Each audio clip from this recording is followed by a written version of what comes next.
নমস্কার শ্রোতা ও বন্ধুরা, আমার চ্যানেলে সকলকে জানাই সুস্বাগতম। আজ আবারও একটা ভিডিও নিয়ে উপস্থিত হলাম আপনাদের মধ্যে। আজকের আলোচনার বিষয় হবে কর্কট রাশির ত্রৈমাসিক ফল বিষয়ে আলোচনা করব। তাহলে চলুন আজকের ভিডিওটি শুরু করছি।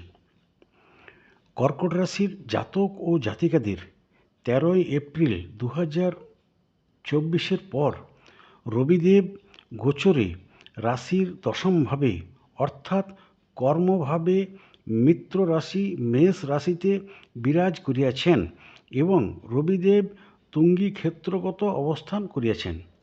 তাছাড়া মিত্র গ্রহ দেবগুরু বৃহস্পতির সহিত সহাবস্থান করিয়াছেন। সুতরাং রবিদেব হচ্ছেন পিতৃকারক গ্রহ, অর্থাৎ রবিদেব এখানে খুবই বলবত্তা অর্জন প্রাপ্ত করিয়াছেন। সুতরাং রবিদেব জাতক ও জাতিকাদের কর্ম ও ব্যবসা সংক্রান্ত বিষয়ে শুভ ফলদাতা হইবেন।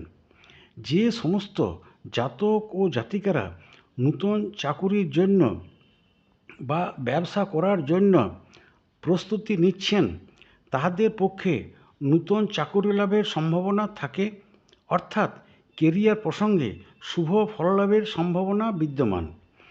ব্যবসায়ীদের পক্ষেও প্রভূত লাভের মুখ দেখিতে পারেন ও যাহারা নূতন ব্যবসা করার পরিকল্পনা করছেন, তাহাদের নূতন ব্যবসায় মুনাফা লাভ হইবার যোগ পরিলক্ষিত হয়। তবে দেবগুরু বৃহস্পতি 1 মে 2024 পর্যন্ত প্রেমিক ও প্রেমিকাদের পক্ষে সময় প্রতিকূল পরিস্থিতির মধ্য দিয়ে যেতে হইতে পারে, অর্থাৎ প্রণয় ভঙ্গের যোগ সূচিত হতে পারে। সেক্ষেত্রে 1 মে পর্যন্ত উভয়েরই কথাবার্তায় সংযত থাকা একান্তই কর্তব্য বলে মনে হয়। বুধ গ্রহটি দৈহিক পীড়ার কারক হইলেও কেরিয়ার অর্থাৎ কর্মক্ষেত্রে শুভ ফলদাতা হইবেন।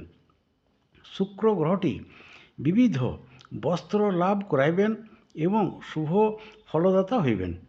কেতু গ্রহটি সম্মান বৃদ্ধি করাইতে পারেন, প্রভূত অর্থ লাভের সহায়ক হইবেন এবং বিবাহিতদের সংসার জীবনে শুভ লাভের মধ্য দিয়ে নিয়ে যাইবেন, অর্থাৎ সুখী জীবন লভ্য করাইবেন আগামী 18 মে 2025 পর্যন্ত।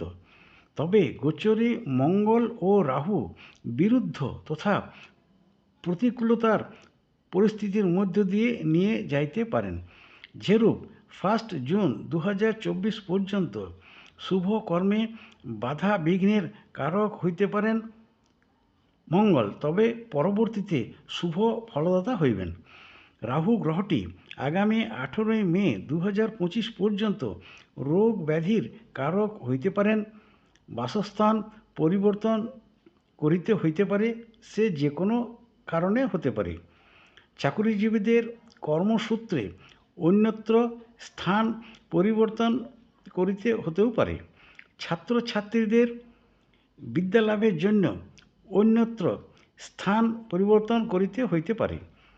ব্যবসায়ীদের ব্যবসা সূত্রে অন্যত্র স্থান পরিবর্তন করিতে হইতে পারে। প্রতিকার প্রসঙ্গে যদি আলোচনা করা যায়, তাহলে আপনার জন্য একটা মুক্তা বা মৌনস্টোন ধারণ করলে উপকৃত হইতেও পারেন।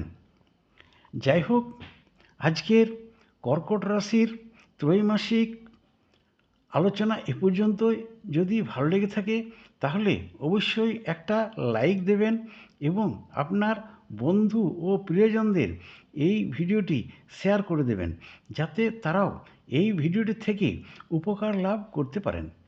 ও যারা আমার চ্যানেলে নতুন রয়েছেন, তারা যদি উপকৃত হয়ে থাকেন এই ভিডিওটি থেকে, তাহলে অবশ্যই একটা সাবস্ক্রাইব করে দেবেন এবং পাশে থাকা বেল আইকনটি ক্লিক করে রাখবেন, যাতে নতুন নতুন ভিডিও এলে সবার প্রথমে আপনি সেগুলি দেখতে পারেন।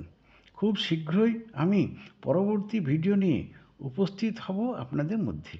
প্রত্যেকে খুব ভালো থাকবেন ও সুস্থ থাকবেন। ধন্যবাদ।